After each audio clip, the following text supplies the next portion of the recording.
Our first reading is from 2 Timothy chapter 2, verses 1 through 13. You then, my child, be strong in the grace that is in Christ Jesus. And what you have heard from me through many witnesses, entrust to faithful people who will be able to teach others as well.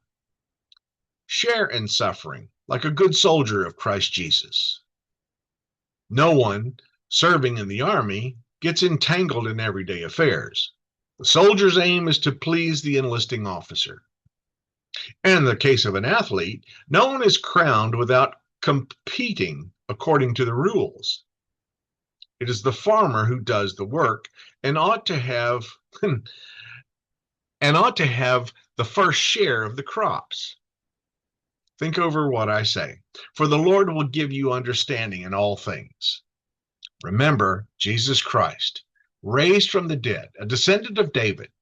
That is my gospel, for which I suffer hardship, even to the point of being chained like a criminal.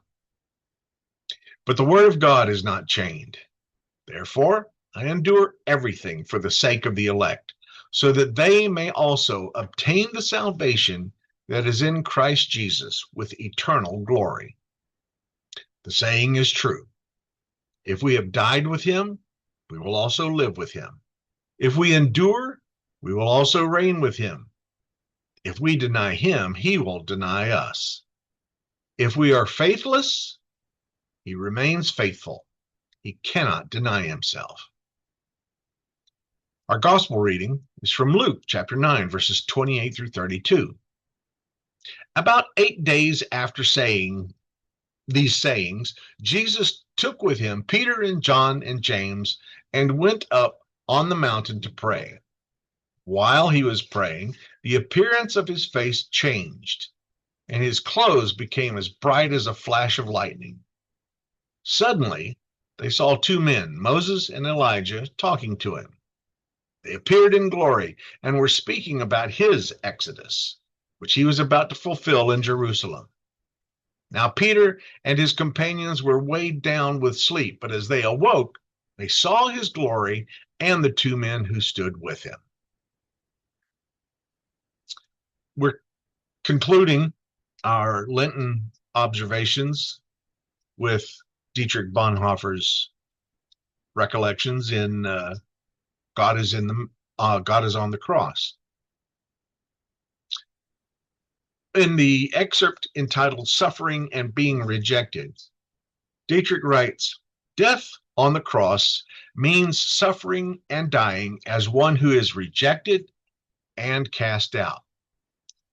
Jesus must suffer and be rejected by virtue of divine necessity.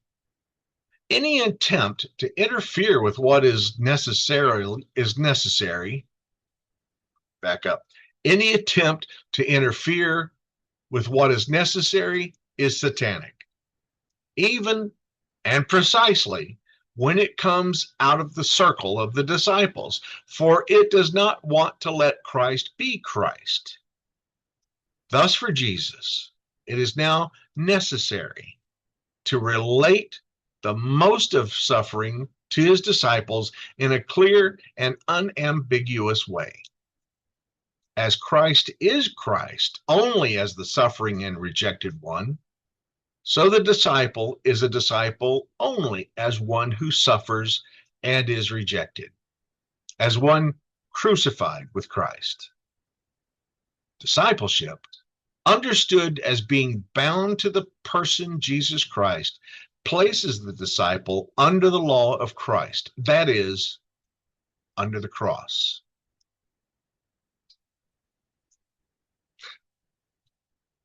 We know that Jesus suffered. We know that Paul suffered. Dietrich too suffered. But not just Dietrich. It was the family also. His parents suffered. They had and would lose two sons-in-laws, Rüdiger Schleicher and Hans von Tuchtdanje. Klaus Bonhoeffer would be lost, executed by the Nazis.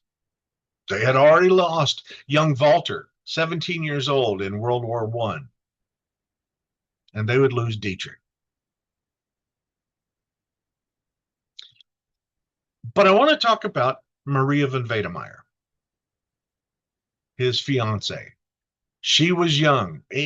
She was only 13 when they met. He was teaching her confirmation classes. He met her again when she was 16, and he thought, "Oh my goodness, what am I thinking?" Now, he was older, sure, but in Europe in those days, it was not uncommon for an older man, and I don't mean older like 60s or 70s, I mean someone in their 30s, to marry someone younger, because they would wait until the husband was situated in business or in his career. Still, uh, by the 1930s and 40s, that was starting to change a little bit. And even some of his family were like, "She's so young." But she wasn't silly. She wasn't foolish. This was a clever woman. Although she tried to read some of his theology, she tried to read discipleship, and she just said, "I'm sorry, I don't follow it." That made him laugh. But one of the things I think about when I think about Maria is she suffered too. She had to go through certain humiliations when trying to get in to see him. The family, both hers and his, wanted to keep it quiet about their engagement. They were worried that the Nazis would persecute her and her family.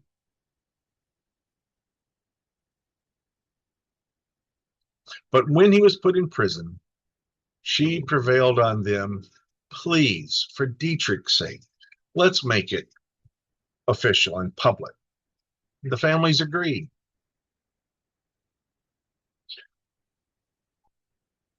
In his letter to his parents from Tegel prison on the 25th of April in 1943, Dietrich wrote to them, "It was Maria's birthday on Good Friday. If I didn't know how courageously she bore the death of her father, her brother, and two beloved cousins last year, I should be really concerned about her. She will now have the consolation of Easter and the support of her numerous family, and her Red Cross work will keep her fully occupied. Give her my fond love and tell her that she mustn't be sad, but as brave as she has always been. She's still so young." That's the hard part. Let's talk about Maria a little bit. She was born Maria Frederica von Wedemeyer, the 23rd of April, 1924, in Petzig, in the Neumark region of Brandenburg, part of Germany. At the time she was born, it was part of the Weimar Republic. She came from an old Prussian aristocratic family, deeply rooted in land ownership and military service and the Protestant tradition. Her father, Hans von Wedemeyer, was a major landowner, while her mother, Ruth von Kleist-Ratzow, belonged to another prominent Prussian noble family. Through these connections, Maria was also related to the members of the Bismarck family, who Otto von Bismarck had been the prime minister during the reign of Kaiser Wilhelm I and the first part of Kaiser Wilhelm II. Situated her family upbringing within Germany's conservative elite. Maria, she was the third of 7 children, grew up in the family estate at Petzig. Her childhood was marked by both privileged, and some upheaval. During the Second World War, her father and one of her brothers were killed while serving on the Russian front. An experience that profoundly shaped her sense of responsibility. She first met Dietrich, as I said, before she was 13, maybe even as young as 11 or 12, at the home of her old maternal grandmother, Ruth von Kleist-Retzow. Dietrich was teaching her confirmation classes, and actually, he was teaching the confirmation classes to her older brother and some older cousins. And although Maria wanted to join in the classes, Dietrich initially refused because he thought she was too young at the time. They met again years later when Bonhoeffer was staying at his grandmother's country estate. Despite there being an 18-year difference, Maria was 18 and Dietrich was 36, the two developed a close intellectual and emotional bond with each other, and they became engaged on the 13th of January, 1943. Bonhoeffer was arrested by the Nazis for his involvement he was actually involved in what was known as Operation 7, where he was trying to, and he succeeded in getting what wound up being 12 Jewish citizens out of Germany and into Switzerland. But it was also discovered that he was a part of the plot to assassinate Hitler. He was imprisoned first at Tegel prison in Berlin, and Maria was allowed to visit him periodically, and she maintained an extensive correspondence with him. And their letters show this deep personal affection. And it also shows Bonhoeffer's evolving theological reflections, amazingly, under the conditions of captivity. After he was implicated in the plot, and especially to the July 20th, 1944 plot against Hitler, he was transferred to Gestapo custody at Prinz Albrechtstrasse prison, and he was denied all further contact with Maria. He was moved to Flossenburg concentration camp, and he was executed on April 9th, 1945, only weeks before the end of the war in Europe.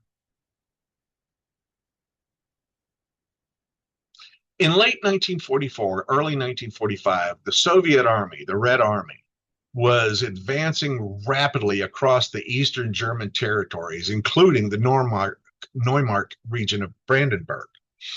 And that's, of course, where the von Wedemeyer family had their estate. As the Red Army approached, widespread fear among the civilian populations, especially among the landed aristocracy, their fear was heightened. Worried about the risk of reprisals, the confiscation of their properties, and violence themselves. And the von Wedemeyer estate lay directly in the path of the Soviet advance. Flight was unavoidable. Here's the thing. Young Maria, only 20 years old at the time, her father was already dead, killed earlier in the war on the Russian front. The family's adult male protectors were all absent, some still in the military, some under arrest. And according to the later testimonies by her sister and by Bonhoeffer scholars, Maria took on the practical leadership responsibility for the younger siblings and cousins and the vulnerable family members during the escape. She helped to organize and carry out the evacuation of the children and the elderly women from the estate. The escape took place in the winter under extremely harsh conditions as the Soviets were closing in. The group fled westward, attempting to cross territory that was threatened by active military operations.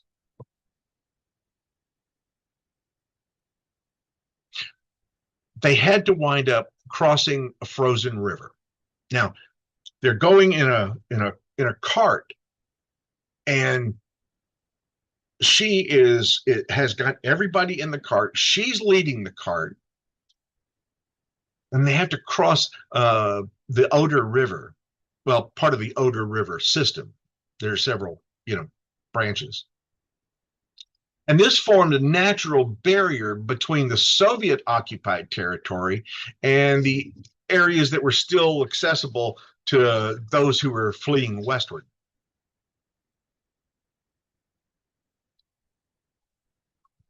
Maria leads this small group of children and elderly women, and some of their essential belongings, I mean, we're talking clothes and some food, were transported by a wagon. They crossed over the river. They went underneath a bridge, hid underneath the bridge on the frozen river, and it was extremely cold. The household items were used. I mean, we're talking about blankets and quilts were used to shield and warm the children as they were crossing. It's not heroic in a cinematic sense,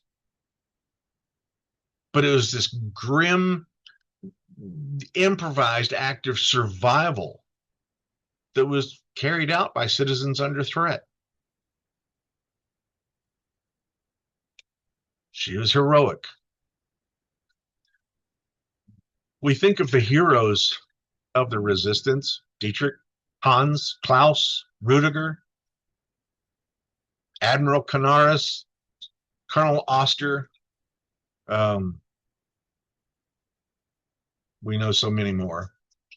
Fabian von Schlabrendorf, all those that we hear about, but sometimes we forget about those other heroic figures. And Maria, to me, is one of those. It's important for us to understand this episode because it aligns closely with patterns that we've seen throughout Maria's life.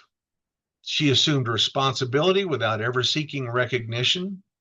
She acted decisively in moments of moral and practical crisis. And she avoided any kind of self-congratulations or even dramatization of these traumatic events. She never talked about this publicly, just as she later refused to publicize or again, aggrandize her relationship with Dietrich Bonhoeffer, while all the time she was preserving his legacy. Bonhoeffer scholars have emphasized Maria's conduct during this flight to illustrate the same qualities that later defined her stewardship of Bonhoeffer's letters. There was discipline, there was restraint, there was moral seriousness, and there was a protective responsibility towards others. This is her character under pressure.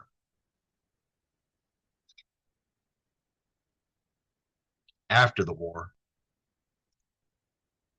she had gotten to Flossenburg the same day that Dietrich arrived. But because he wasn't in the roster yet, they hadn't had time to put his name in there. When the guards checked, his name wasn't there, and they said, no, he's not here. She had traveled all over the place looking for him. He was there. She just didn't know it. And the guards at the guardhouse didn't know it. Missed him by that much. When he passed away, she went to live with his mother and father, Karl and Paula Bonhoeffer.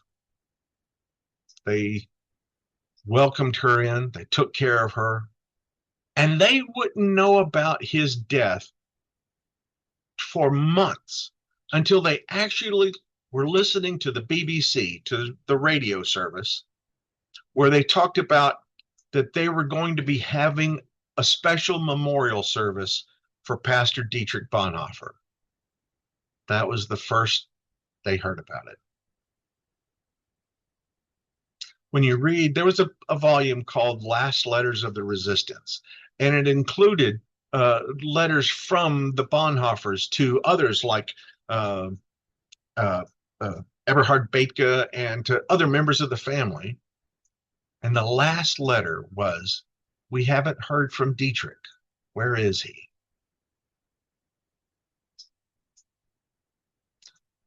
After the war, Dietrich is gone.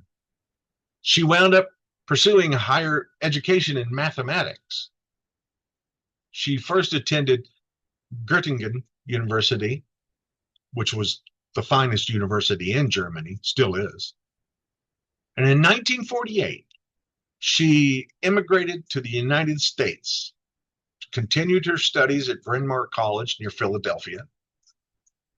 She earned a Master of Arts in mathematics in 1950. And this is at a time when relatively few women entered into advanced mathematic or technical fields. Her decision to move to the United States marked a distinctive break from her aristocratic German past and the devastation that was left by the war. With her, she carried all of Dietrich's letters, which she kept privately for many years due to their personal and historical significance.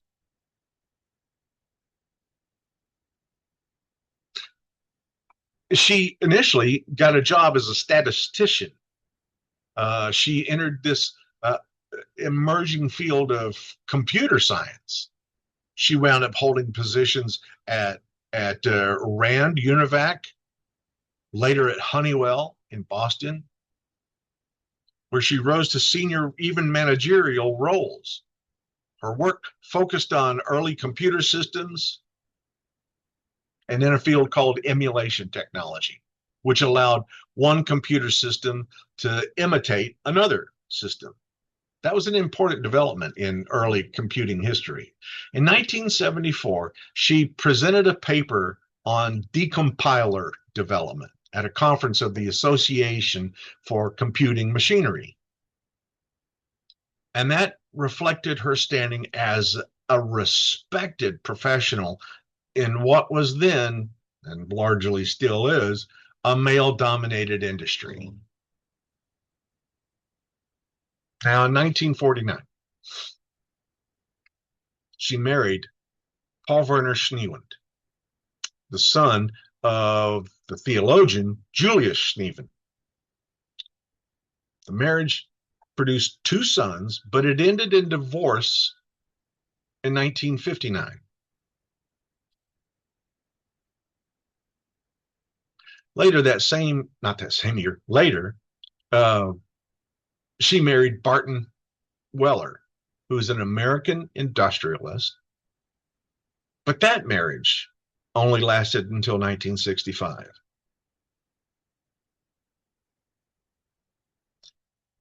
She was doing so well that when she got her divorce, she supported her children, two sons, as a working mother, a single mother.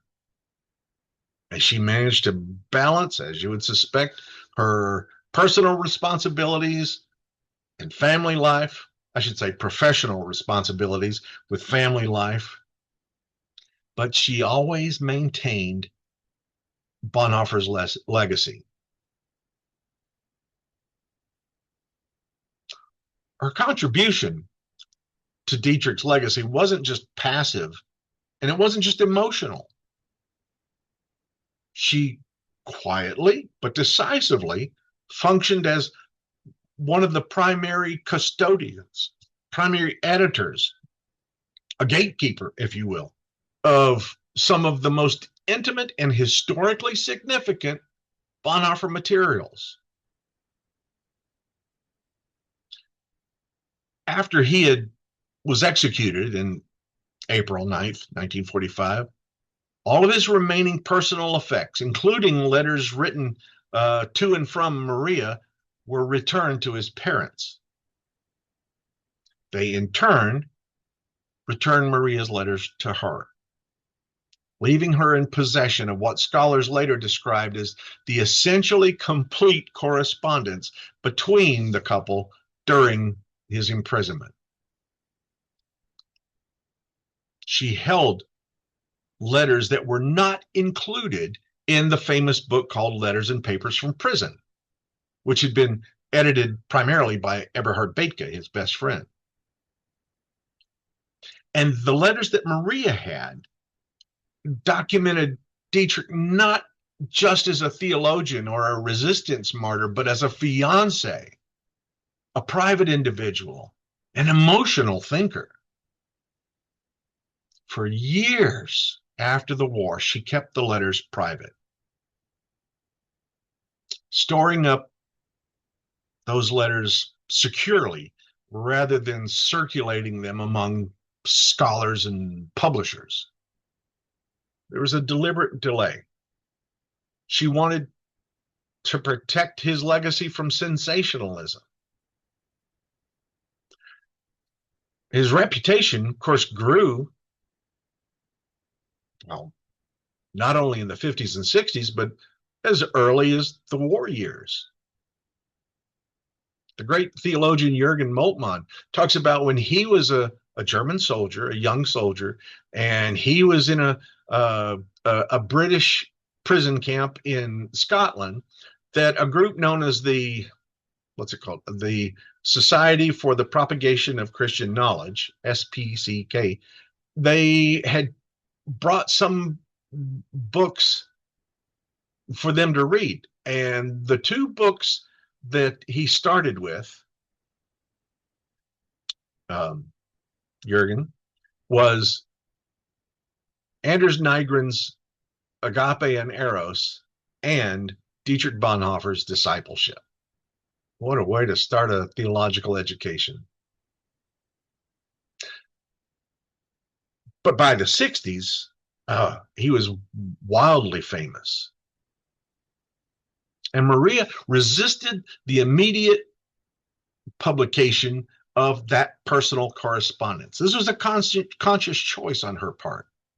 She believed the letters could be easily misused or misunderstood or sensationalized.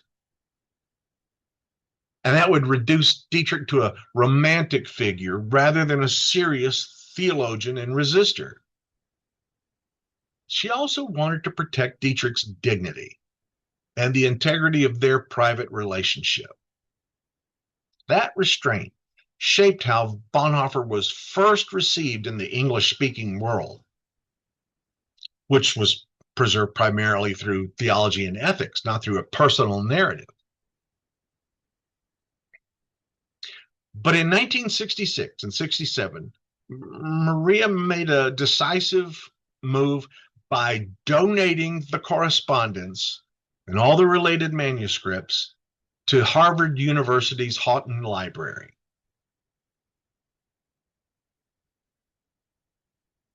She didn't just hand the letters over. She placed explicit restrictions on their publication. The letters could not be published.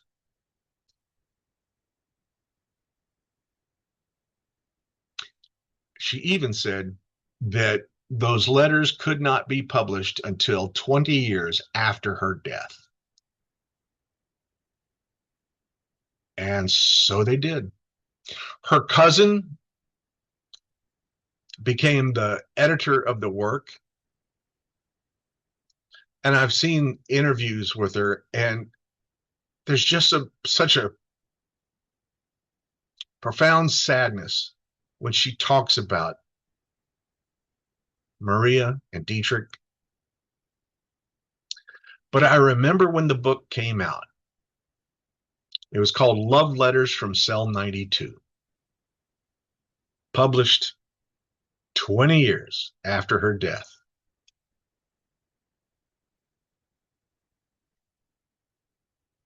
It was amazing.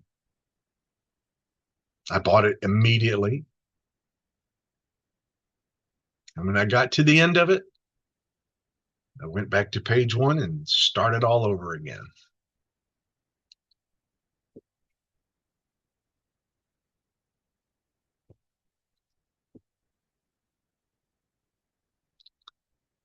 Even Eberhard Bethge, Dietrich's best friend, said, I never saw this side. It presented finally the complete Bonhoeffer, not just the rational, brilliant theologian and ethicist, but a young man in love. And the way he reacted to her and she to him. That was a different side altogether. His human vulnerability, his affection, his even emotional clarity. He avoided excesses and even theological reinterpretation. She presents the letters contextually, not as a standalone narrative, and she refrained from extensive personal commentary on it. She didn't want to just show the mythology that would grow after all those years. And because of Maria's choices, Bonhoeffer's post-war image developed in stages. There was the theologian and martyr that we first saw. There was the human thinker under pressure that we saw in Letters and Papers from Prison.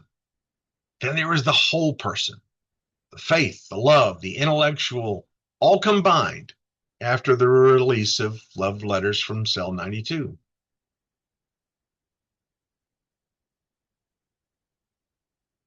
Quite something. Maria never sought public recognition. She rarely gave interviews. She never positioned herself as an interpreter of Bonhoeffer's theology. Even when she appeared publicly, like in a 1974 television interview that was later rediscovered, she spoke very cautiously and avoided any kind of definitive claims about Bonhoeffer's intentions or his beliefs. Her authority came not from commentary, but from custodianship. Without Maria, a major body of Bonhoeffer's writings might have been lost or fragmented, or worse, exploited. Her personal life might have been misread or trivialized. And we would now lack a key window into how Bonhoeffer lived, loved, and thought under extreme moral pressure. Her legacy is not secondary to Dietrich's. It is structural to how we know him today.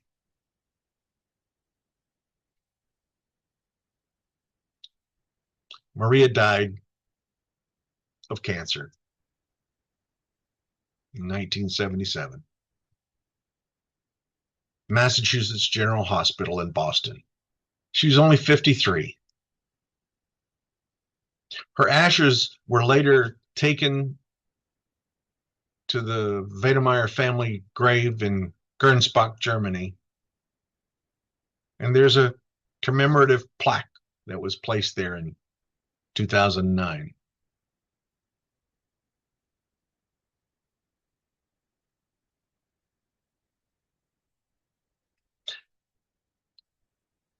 There's a group of which I'm a member, the International Bonhoeffer Society. And they have yearly meetings, and she never went until just before she died. They had invited her every year, and she never went. She was private. But that last time she went, and she met my professor and friend of Bonhoeffer, Paul Lehman. She met so many others, and she was met with such love and respect. She said, I wish I'd come sooner.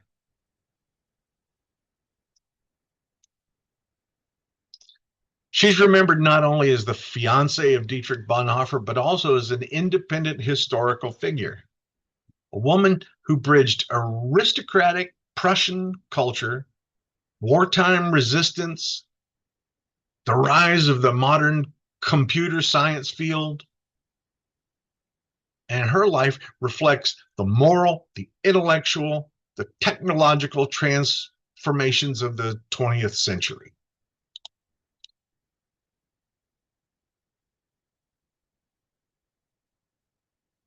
Not all martyrs die immediately.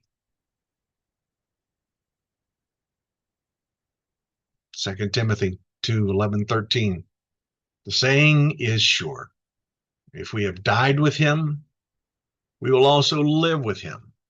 If we endure, we will also reign with him. If we deny him, he will also deny us. If we are faithless, he remains faithful, for he cannot deny himself.